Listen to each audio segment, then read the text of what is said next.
당장 진료를 받고 또 치료를 받아야 하는 환자 입장에선 전공의들이 병원으로 돌아오고 있다는 게 다행이긴 합니다. 그래도 곧바로 예전처럼 돌아가는 건 어렵습니다.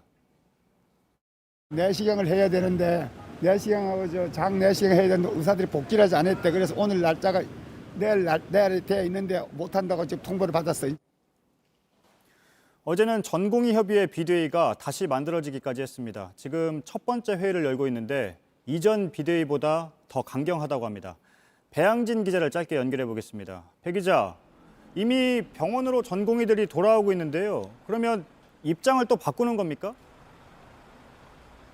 그럴 가능성도 있습니다. 새로운 비대위가 출범한 뒤 처음 나온 입장 중 하나가 전임 비대위가 휴진 중단 결정을 할 때 내부 반발이 심했다는 거였습니다. 또 기본적으로 정부와 여당이 먼저 합의를 파기했다고 본다고도 주장하고 있습니다. 오늘 전체 전공의를 대상으로 설문조사를 다시 했고요. 이 결과를 가지고 지금 전국 전공의 대표들이 모여서 회의를 막 시작했습니다. 오늘 중에 큰 틀을 잡고 그 뒤에 총회를 열어서 휴진을 할지 한다면 어떻게 할지를 결정하게 됩니다.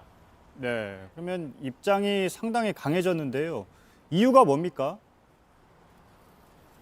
이전 비대위가 업무 복귀를 결정하면서 내부 의견 수렴이 부족했다는 게 한 가지고요.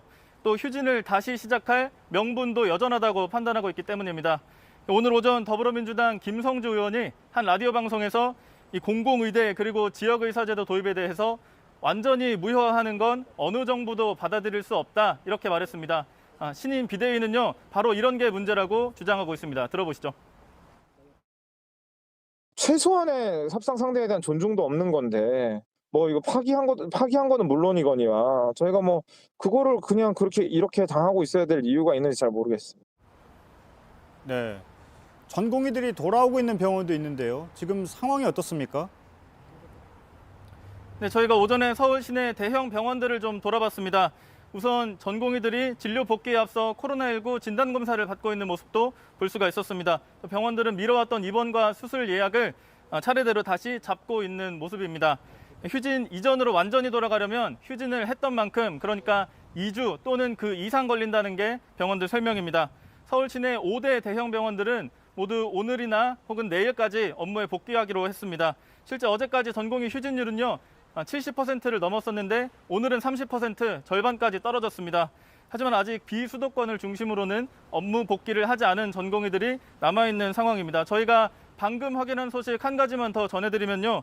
서울대 의대에서 국가고시를 보는 것을 재논의를 했고 이 중에서 국가고시를 다시 보겠다고 한 학생들이 상당수 나왔다고 합니다.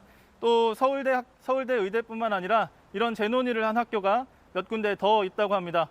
의대협에서 전체 설문조사를 한 내용과는 별개로 각 대학들의 움직임은 다시 지켜봐야 할 것 같습니다. 네, 그 부분은 정부하고 어떤 합의가 나올지도 좀 지켜봐야겠네요. 알겠습니다. 배양진 기자였습니다.